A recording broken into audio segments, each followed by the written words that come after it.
আল্লাহ বানাইছেন কুন ফায়াকুন বইলা, ফেরেশতা আল্লাহ বানাইছেন কুন ফায়াকুন বইলা, জমিন আল্লাহ বানাইছেন কুন ফায়াকুন বইলা।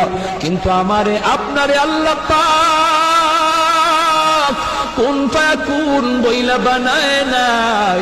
আমাকে আপনাকে যখন আল্লাহ বানাইছে, খালাকতু বিয়াদাইয়া, আল্লাহ বলে আমি আমার নিজের হাত দিয়া বান্দা বান্দিরে বানাইছি।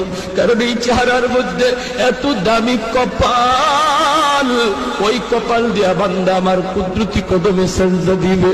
এই কপালটার এত দাম, এই কপাল কুন ফায়াকুন বললে হয় না, এই কপাল ফেরেশতাদের হাতে বানাইলেও হয় না, আমি আল্লাহ নিজের হাতে বানাইছি।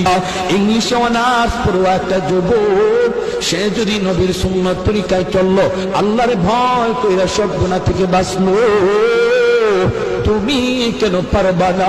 তোমার কেন কপাল পড়লো রে যুবক? হাত জোর করে বলি, কত যুবক যৌবনে কবরে চলে গেল, কত ছোট ভাই বড় ভাইয়ের আগে